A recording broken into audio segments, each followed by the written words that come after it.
Thank you, Jesus. Thank you, Jesus. Thank you, Jesus. You are the Lord and God Almighty. We worship you because you are able. We worship you because you are God. You are great. You are good.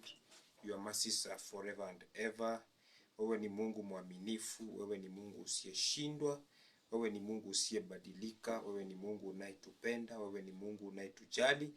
Tuko mbele zako kwa ajili yako kuliinua na kulimidi jina lako. Shalom, God bless you wherever you are. Ni matumaini yangu ya kwamba Mungu amewalinda, Mungu amewahifadhi na Mungu amewapea nguvu. Ninaamini ya kwamba Mungu amezidi kuwa pamoja nanyi hiyo wiki mzima, ya kwamba Mungu amewapa na nguvu mpya katika maisha yenu na vitu tofauti ambazo mnazifanya.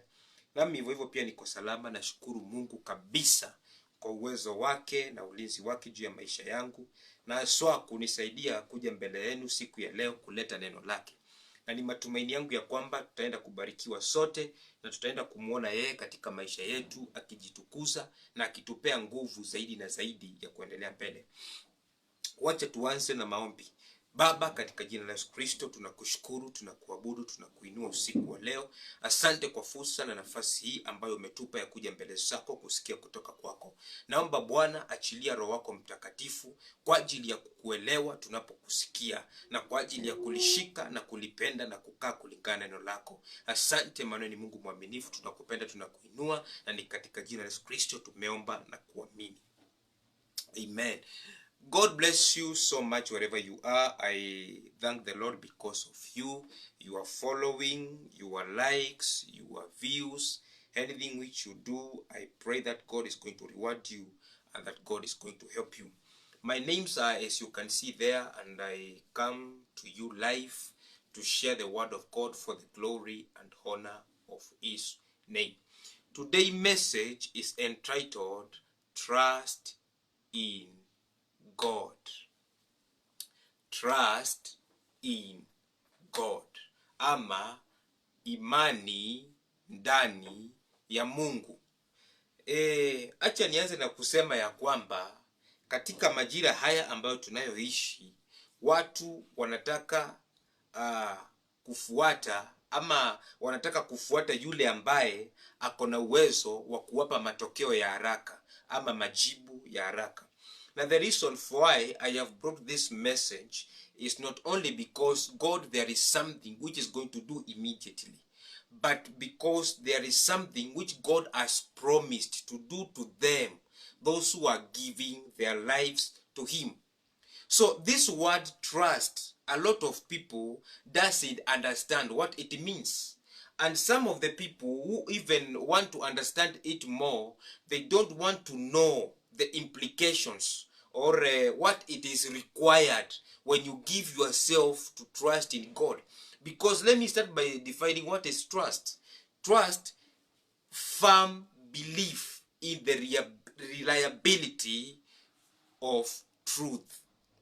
Firm belief, yani ile imani ambayo haitingiziki. Kule yani kuamini ama kukua ya kwamba yule Mungu ambaye kwa mfano unaika imani yako kwako, unaamini ya kwamba hata kama umetingishwa yeye yuko, na kwamba ni kweli unaamini Mungu ambaye alipo. Another definition is that ability of someone or something, ya kwamba yule ambaye unamwamini akona uwezo, uwezo. Unajua mara mingi tunasema tunamwamini Mungu, lakini kuna shida wakati zinakuja upande wetu, ama majira wakati yamekuja upande wetu, tunakaa ni kama tunaogopa, tunakaa ni kama tunashtuka, tunakaa ni kama tunarudi nyuma. Lakini yule mtu ambaye ameelewa uwezo wa Mungu ambaye anamwamini, hata majira yawe namna gani, hataweza kurudi nyuma, hataweza kuogopa, na hataweza kutingizika. In the book of Proverbs chapter 3 from verse 5 and 6, Proverbs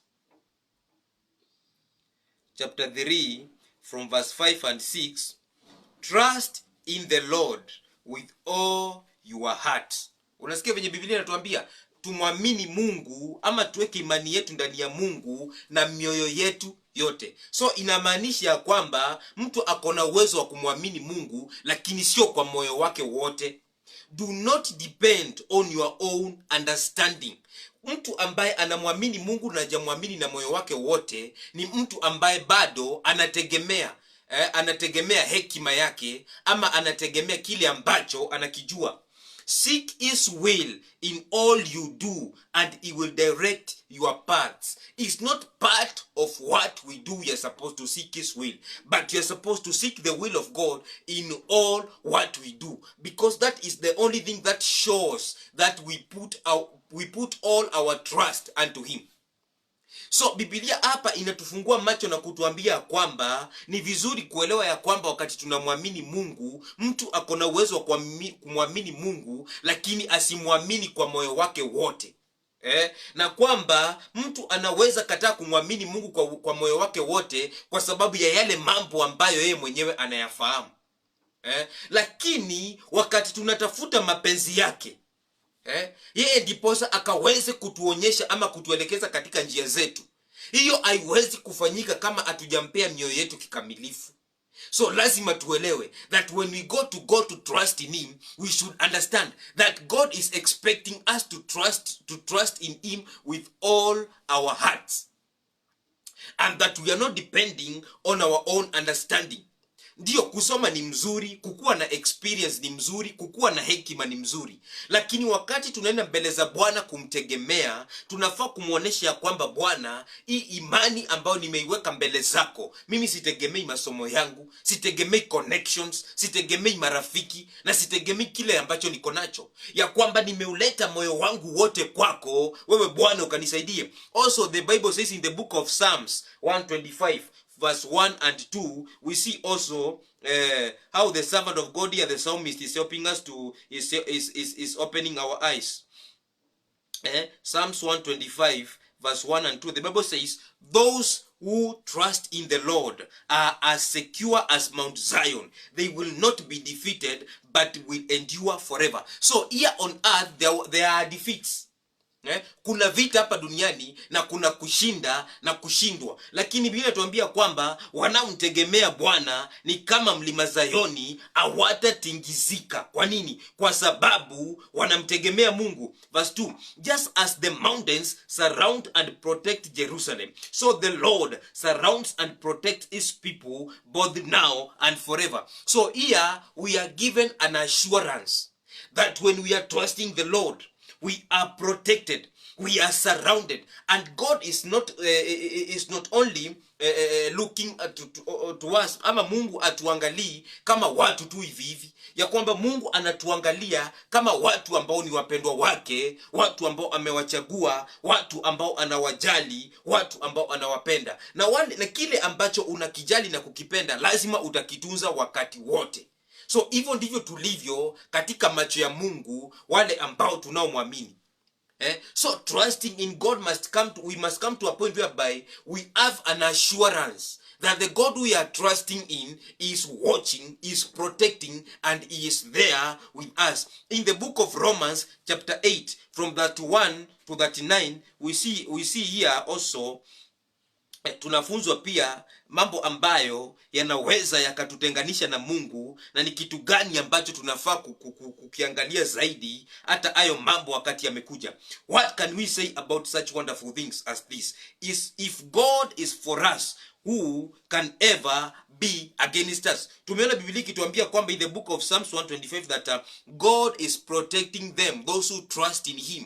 Na tunajua ya kwamba Mungu hawezi kushindwa na hajawahi kushindwa na chochote. So pia hapa tumeambiwa kwamba if God is for us, who can ever be against us? Verse 32, since God did not spare even his own son, but gave him up for us all, won't God, who gave us Christ, also give us everything else? Kama alitoa mwanae kwa ajili yetu kutukomboa, kuna kitu basi hawezi akatupa. It is very interesting that the ring, who dares accuse us whom God has chosen for his own? Will God No, he is the one who has given us right standing with himself. So huku kusimama ndani ya Mungu, hata kama wakati mwingine kuna shida, hatufai kukuwa victim of our accusers. We have accusers, watu ambao tu wanaangalia tu maisha yako, wanakuangalia alafu wanakutamkia mambo, wanakuambia maybe hali yako ni mbaya, wanakuambia maybe hakuna progress, na mambo kama hayo saa ingine sisi wanadamu huwa yanatutingisha na kutufanya ya kwamba tumehisi ya kwamba we are not secure. But Biblia inatuambia kwamba hatufai kutishwa na maneno kama yale, kwa sababu yule Mungu ambaye alituokoa, yule ambaye tunamtegemea, ametupa uwezo wa kusimama ndani yake. Na huo uwezo we have not qualified to have that ability to be called the children of God because of something which we did. He is the one who chose us. Yeye ndo alituchagua na akamtoa mwanae kwa ajili yetu. Verse 34. Who then will condemn us? Will Christ Jesus? No, for he is the one who died for us and has raised us to life for us and is sitting at the place of highest honor next to God, pleading for us. Can anything ever separate us from Christ's love? Does it mean he no longer loves us if we have trouble or calamity, or are persecuted, or are angry, or cold, or in danger, or threatened with death? Hapa Biblia pia inaendelea kutuambia kwamba nani huyo basi anaweza kutuhukumu? Je, ni Yesu Kristo? Na inatuambia, inarudi tena inatujibu, inatuambia hapana, Yesu hawezi akatuhukumu kwa sababu ni yeye aliyekufa kwa ajili yetu. Na pia hata wakati huu amekaa mahali patakatifu katika mkono wa kuume wa Baba akituombea. Na sasa Biblia inazidi kutuuliza kwamba basi ni kitu gani hicho ambacho kitatuondoa katika upendo wa Kristo? Je, ni kukosa, ni njaa, ni shida, ni kukataliwa?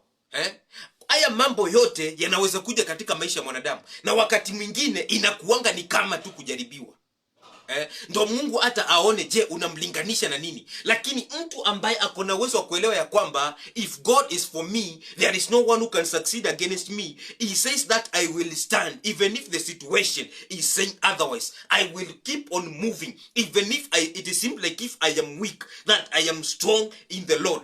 Verse 36. Even the scriptures say, for your sake we are killed every day. We are being slaughtered like sheep. No, despite all these things, overwhelming victory is ours through Christ who loved us. So unasikia hapa tumepewa ahadi. Hata kama haya mambo yamekuja ambayo yanakaa ni kama yanatesa huu mwili, yanakaa wakati mwingine inakaa ni kama tumekufa, tunaenda ni kama hatuendi, tunakaa ni kama tumekwama, tunaambiwa kwamba there is an overwhelming victory in our lives through Christ who loved us, because we were loved. The ability we have today to trust in God is because we were loved by God and he gave his son for our sake. So when we trust God in our lives, we must understand that there is a victory which we are promised, that the situation which we might be in, the things which might be happening, there is a God who is looking forward to give us victory over anything which is making us maybe to think that we are persecuted or we are left. We continue, verse 38. And I am convinced that nothing can ever separate us from his love. Death can't, and life can't. The angels can't, and the demons can't. Our fears for today, our worries about tomorrow, and even the powers of hell can't keep God's love away. You know, one thing I love about the word of God is because the word of God is very open. Inatupea options na inatuambia mambo. Kwanza inazungumza kuhusu shida zile ambazo zinatendekeanga watu hapa duniani na zinawafanya wanakata tamaa. Lakini tunaambiwa wale watu ambao tuko ndani ya Kristo, hakuna kitu kinafaa kututenganisha na upendo wa Mungu. So when we are trusting in God, we are supposed to trust in God from a point whereby his love, which is directing us to trust in him. And when his love, which is directing us to trust in him, then there is nothing which can separate us from that love. So there is nothing which can make us to stop trusting in God. Na tunaambia kwamba ni malaika, ama ni mapepo, ni uoga wa vitu ambavyo vinatufanyika leo, ama ni uoga wa mambo ambayo tuyangojea kesho, ama ni nguvu ambazo zinatoka kuzimu zinaweza zikatutoa katika mapenzi ya Mungu. Hakuna. Verse 39 is conclude, Whether we are high above the sky or in the deepest ocean, nothing in all creation will ever be able to separate us from the love of God that is revealed in Christ Jesus, our Lord. May God bless his word. Tunaambiwa na neno la Bwana ya kwamba hata tukiwa katika angani, ama hata tukue katika ndani ya bahari, hakuna chochote kinafaa kufanikiwa kututenganisha na upendo wa Bwana. Or in other words, hakuna chochote kinafaa kutufanya sisi tusimwamini Mungu. Maybe unasema ya kwamba hizi deals hazijaivana, nilitarajia kufanya haya mambo sijaweza kuyafanya, nilitarajia kusonga upande huu sijasonga, nilitarajia hiki sijafanya. So neno la Bwana linatuambia kwamba hata kama in deeper or as I explain this further, this being above the sky or in the deepest ocean, sometimes may be troubles. Zinaweza kuwa ni mashida ambayo maybe mtu anapitia, na inaweza kumfanya mtu asongee ama aondokee upendo wake na Mungu ama aache kumwamini. So Biblia inatuambia kwamba hakuna sababu yoyote ambao inatufanya ambao tunaweza kuiruhusu ikafanikiwe kutuondoa katika kumtegemea Bwana. Today I pray over our lives in the mighty name of Jesus. Anything which can make us to stop trusting in God, may it be defeated. I cast it out of our lives, that we are going to receive the ability and power to keep on trusting and walking with God for the glory and honor of his name, in Jesus' name. So, let me say this point, that there is an assurance of continuous divine safety to those who trust in God. Tumeona kupitia neno la Bwana ya kwamba there is an assurance. And this assurance is of continuous divine safety to those who trust in God. That those who trust in God cannot be moved. They cannot be intimidated. They cannot fail. There is an overwhelming victory which is prepared for them, those who are trusting in God. That continuous safety, divine safety. Sio kama maaskari wa kawaida wa mabunduki, sio kama mabodyguard tu ambao wanazingira nyumba. Huyu ni Mungu ambaye anaona hata zile vitu ambavyo vinapangwa katika mahali pasiri, ambaye anaahidi ya kwamba mimi wale ambao wananitegemea na wanaika imani yao kwangu, nitawalinda kila wakati. Hata kama kutakuja hali ambazo zinaweza wafanya kwamba waende chini, nitawapa sababu ya kuendelea mbele. Another point, there is nothing which is supposed to succeed in interfering with the trust we have in God. Hakuna chochote kinafaa kuja kuharibu imani ambayo tuko nayo ndani ya Mungu. There is nothing which is supposed to succeed in interfering with the trust we have in God. Hakuna chochote kinafaa kufanikiwa kuharibu imani yetu ndani ya Mungu. Na Mungu atusaidie na akatupe uwezo. Maana Mungu wakati ameamua kutubariki, ama ameamua kusaidia, ama ameamua kuongoza, ama ameamua kutenda jambo, yeye akona uwezo wa kukamilisha kila kitu. Mwanadamu akona uwezo wa kuahidi msaada, na ndiyo akaanza kusaidia, lakini ikafika mahali akachoka ama akapungukiwa, ama mkakosana. Lakini Mungu wakati wowote ambao amesema ya kwamba atatembea na mtu na atambariki, hakuna chochote kinaweza kumfanya Mungu asifikishe mtu pale ambapo alikusudia. And we also see this in the book of 2 Samuel chapter 7 26 and to 29. 2 Samuel chapter 7 26 to 29. Thank you, Jesus. The Bible says, and may your name be honored forever, so that all the world will say, the Lord Almighty is God over Israel. And may the dynasty of your servant David be established in your presence.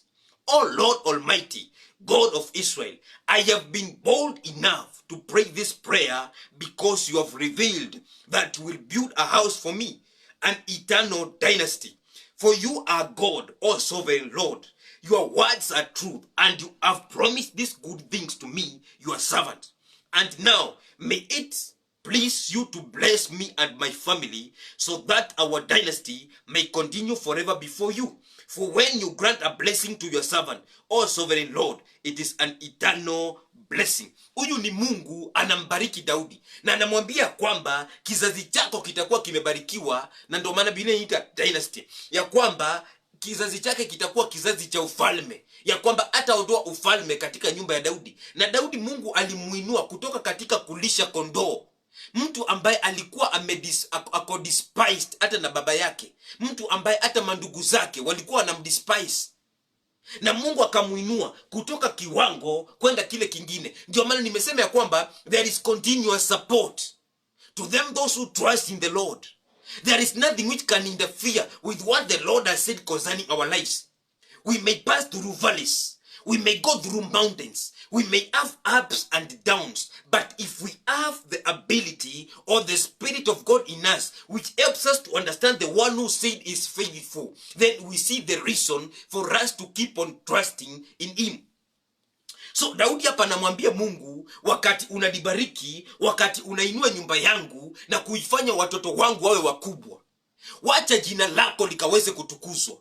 Kwa sababu hata Mungu mwenyewe wakati alikuwa anambariki na kumwambia kwamba wale ambao wataona nyumba yako, na wale ambao wataona kizazi chako, wale ambao wataona watoto wako, watasema huyu Mungu wa Israeli anafaa kuinuliwa.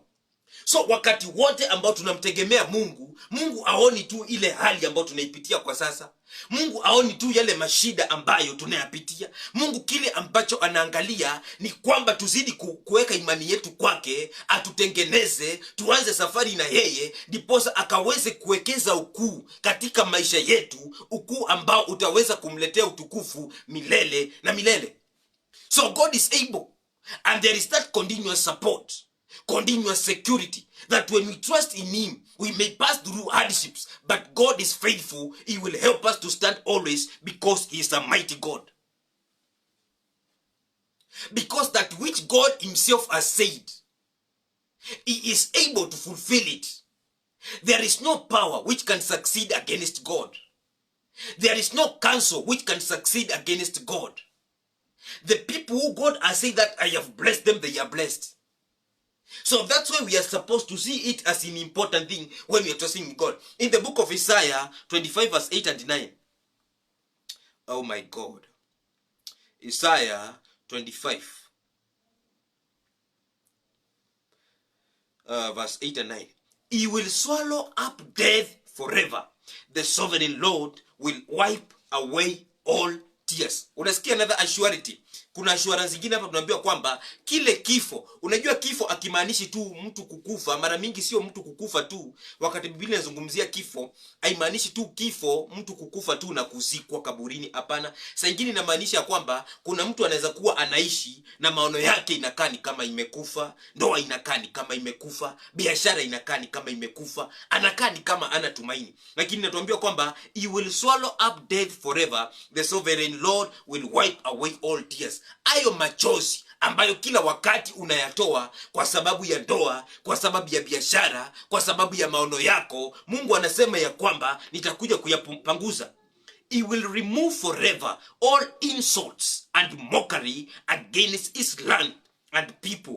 The Lord has spoken. Kuna watu tu wamezoea kukupuuza maybe kwa sababu ile hali ambayo huko. Kuna watu wamezoea kukudharau. Kuna watu wamezoea kukutusi, lakini Mungu anasema, ya Biblia inatuambia kwamba Mungu ataondoa matusi, ataondoa dharau, ataondolewa kukataliwa na ataondolewa kuchukiwa.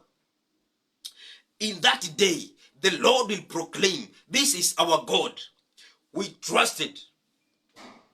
Okay, let me repeat it again, verse 9. In that day the people will proclaim, this is our God, we trusted in him and he saved us. This is the Lord in whom we trusted. Let us rejoice in the salvation he brings. So neno la Mungu linatuambia kwamba kuna siku ambayo inakuja ya kwamba wale watu ambao walimtegemea watasema ya kwamba huyu ni Mungu wetu ambaye tuliweka imani yetu kwake na akatuokoa. Kwa sababu maybe kunaweza kuwa saa nyingine na maswali ama majadiliano ya kwamba mtu wa maybe anaweza kuona umebarikiwa na sema ya kwamba what happened? Ni kitu gani kilikusaidia? Wewe tuliacha ya kwamba una tumaini, hautaishi. What happened? But the word is telling us that those days we will say that the Lord who we trusted has come to save us. And he has given us victory. So we are rejoicing in the salvation which has brought. The Lord is faithful, because those who trust in him, it is just a matter of time before they sing a song of saying that the one who we trusted on has brought salvation to us, and today we are no longer passing through maybe the hardships, the troubles, the challenges which we used to pass through. Wakati mwingine unaweza kuwa majina umepewa, unadharauliwa, umeambiwa hivi na vile, lakini Mungu anasema wakati ambao ataleta msaada, sisi wenyewe tutasema na midomo yetu, yule Mungu ambaye tulimwamini ametuletea ukombozi, ametuweka huru, ametusaidia, na sasa tunamwimbia sifa. In the book of Daniel we see a scenario of someone who was meant to die. Maadui zake walifikiria wanamuua. In the book of Daniel chapter 6 22 and 23, the Bible is saying, my God sent his angel to shut the lions' mouths so that they would not hurt me, for I have been found innocent in his sight, and I have not wronged you, your majesty. Another interesting thing here is that God, the word of God, Daniel here is speaking with the king wakati alitupwa katika tundu la simba kwa sababu ya kukataa kuabudu miungu mingine. Unajua, in other words, ni imani yake ilikuwa inataka kukua perverted, iondolewe kwa Mungu, iwekwe mahali pengine. Na hii inakuanga strategy ya shetani akitaka kumaliza watu. Huwa anawafanya wasimtegemee Mungu, wategemee miungu, ama wategemee nguvu zingine, ndio apate nafasi ya kuangamiza. Lakini Danieli akakataa, na akatupwa katika tundu la simba. Na wakati wa asubuhi ulifika, mfalme kuja kuangalia kama amemalizwa, anasema ya kwamba Mungu alituma malaika wake wakawafunga hawa simba midomo, na hawakuweza kunidhuru. Kwa nini? Kwa sababu mbele za Mungu nilipatikana mwenye haki. So it's another eye opener here that when we trust in God, wakati tunaweka imani yetu kwa Mungu, huwa tunahesabika kuwa wenye haki. We are counted as qualified.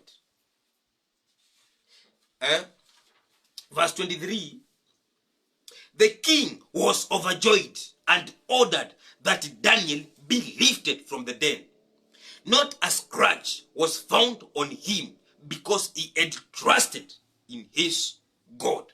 Unaona, mfalme ambaye alikuwa adui yake, ambaye alitoa amri atupwe katika tundu la simba, sasa amefurahia kile ambacho huyu Mungu wa Danieli amefanya. Today I pray in the mighty name of Jesus that even our enemies shall come to agree and shall come to see what the Lord has done, and they shall be even joyful. Na ndio maana tumeusoma pale mbele wakati Daudi, Mungu anaambia Daudi ya kwamba mimi nitakuinua, nitakuweka mahali pa juu, nitakubariki mpaka hata watu watalitukuza jina langu. So unaona, mfalme hapa amefurahia kwa sababu ya kile ambacho Daudi, kile ambacho Mungu amemfanyia Danieli. Na ndo anasema huyu atolewe katika tundu la simba. Na akaangaliwa na akapatikana ya kwamba hata hakuna mahali penye alikwaruzwa, hakuna mahali penye aliumia. Ni kwa nini? Ni kwa sababu aliweka imani yake kwa Bwana. So what can we say? Difficulties and challenges cannot hinder God from bringing eternal deliverance to those who trust in him. Wakati mwingine we are facing a lot of difficulties, we are facing a lot of challenges, and we may start thinking that we are alone, or maybe God is not hearing our cry, or maybe God is not considering us.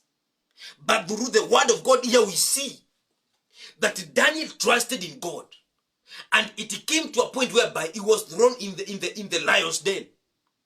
But those challenges and those difficulties couldn't hinder God from manifesting or from proving that he is the one who watches over them, those who trust in him. Another one, the help of God is seen through those who trust in him. Kama Danieli angemwamini Mungu, kama Danieli angeweka imani yake kwa Mungu, basi msaada wa Mungu haungeonekana juu ya maisha yake. Na hiki ndio shetani ambacho anataka kifanyike, even through the social media.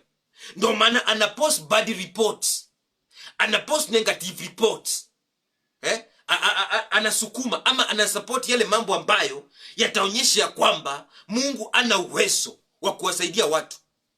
But then those who say no to every form of ungodliness and make a decision of trusting God, there will always be seen the help of God through them. So without the people who trust in God, if the people who are trusting wholeheartedly with all their heart in God are not going to be found, then the help of God is not going to be seen. And I pray that we are going to be found, the people who we are trusting in God, and that help of God is going to be found through us, and it's going also to be seen through our lives as He's sending us deliverance in Jesus' name. In the book of Romans 15 and verse 13, we see, as we conclude also, Romans 15:13, and the Bible says, so I pray that God, who gives you hope, will keep you happy and full of peace as you believe in Him. Kwanza tuachie hapo. Unasikia? Yani inatuambia kwamba yule Mungu ambaye, huyu ni Paulo, ya kwamba unajua Paulo alikuwa mtumishi wa Mungu ambaye alifanya ministry katika mwelekezo ama katika mfano wa Yesu. Kwa sababu Yesu pia moyo wake ulijaa kuwaombea watu na kuwatendea watu mambo mazuri. Na hii ndio ministry ambayo watumishi wa Mungu wanafaa kubeba, kuombea watu na kuwapea watu tumaini. Na nasema ya kwamba mimi naombea kwamba yule Mungu ambaye uwapa tumaini azidi kuwapa furaha na azidi kuwapa amani mnapozidi kuendelea kumwamini. Kwa sababu one of the thing which is making men not to trust in God is lack of peace, is lack of happiness, lack of joy. Inafanya watu wanasononeka, watu wakikosa tumaini wanaogopa. Lakini anawaombea, anasema ya kwamba anaombea hawa Warumi, anaombea kwamba Mungu azidi kuwapa tumaini. Na siku ya leo ni sisi, ya kwamba Mungu atazidi kutupa tumaini, atazidi kutuweka na furaha, na atazidi kutujaza na amani tunapoendelea kumwamini. May you overflow with hope through the power of the Holy Spirit. May the hope of God be our portion through the power of the Holy Spirit. It doesn't matter what we are passing through. It doesn't matter what we are facing. We are assured here that we can be full of hope. We can overflow with hope. A person who has hope, it means that there is something which they are seeing beyond their current status. And that is what the devil doesn't want ataki. Hicho ndo kile ambacho shetani anakizuilia kisifanyike katika maisha ya watu. Anataka tu watu waone tu zile shida ambazo wanazipitia, waone tu yale mambo ambayo yanawafanyikia. Ataki watu waone mbele, ataki watu waone mbele kile ambacho Mungu ameahidi. But today I pray that our eyes are going to be opened by the power of the Holy Spirit, and we are going to see the way God wants us to see, and we are going to believe in Him, and we are going to wait upon Him, and He shall send us help, and we shall see His blessings upon our lives in Jesus' name. In the book of Revelation 22 from verse 1 to 6, Revelation 22 from verse 1 to 6, we see here also the book of Revelation through the servant of God, John the Revelator. And the Bible says, and the angel showed me a pure river with the water of life, clear as crystal, flowing from the throne of God and of the Lamb, coursing down the center of the main street. On each side of the river grew a tree of life, bearing 12 crops of fruit, with a fresh crop each month. The leaves were used for medicine to heal the nations. You see, the nations may be sick, and we find ourselves maybe in a sick nation, but there is a promised healing to them who trust in the Lord. Verse 3, no longer will anything be cast, for the throne of God and of the Lamb will be there, and His servants will worship Him.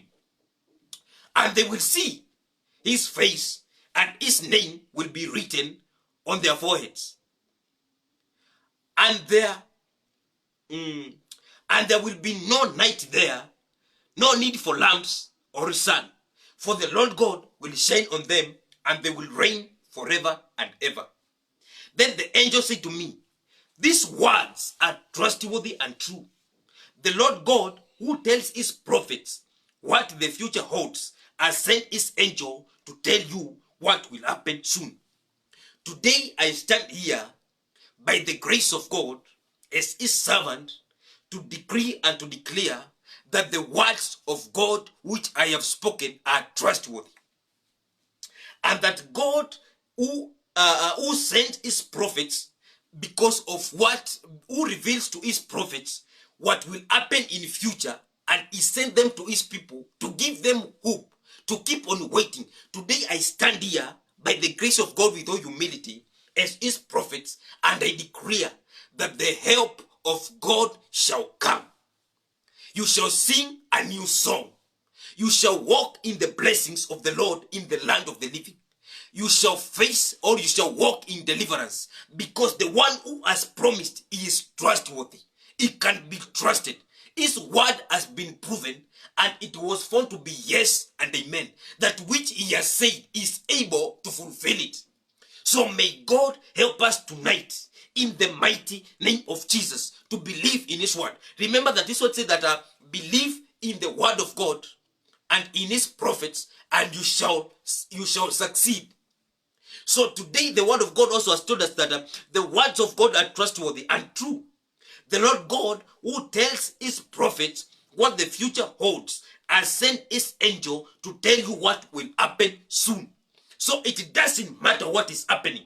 God is preparing something. God is doing something. And there is something which will happen soon. There is something which is about to happen. The blessing of God, the blessings of God upon our lives are about to come through. And I pray in the mighty name of Jesus that God is going to give us the grace, and we are going to see him, and we are going to overcome every challenge. We are going to walk in the path which he himself has prepared for us, and we shall enjoy, we shall be fruitful, and we shall see him in the land of the living in Jesus' name. Oh my God and my Father, may the name of the Lord be blessed forever.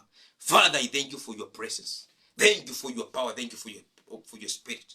Father, today I release your word to your people. As you have given it to me, and as you have laid it in my heart, I pray, my God, in the mighty name of Jesus, that you are going to heal your people and set them free in Jesus' name. Father, bless your name. I honor you. Sure, as we trust in you, may you give us the grace. May you set us free. May you give us hope. And may you give us the reason to keep on trusting in you and walking in you. And in Jesus' name we pray. Amen. Mungu awabariki sana. Mungu awatende mema. Mungu awasaidie. Mungu awasimamishe. Na Mungu akazidi kuwapa neema. Kama vile ambavyo Mungu aliweka neno lake katika moyo wangu, nami nimeliachilia. Neema yake imenisaidia. Uwepo wake umenisaidia. Na ninaamini ya kwamba wote ambao tumeweka imani yetu kwa Mungu, hatutaaibika, tutaenda kupata majibu. Shalom. God bless you. God keep you. God give you the grace in Jesus' name. In Jesus' name. In Jesus' name. Amen. You are God.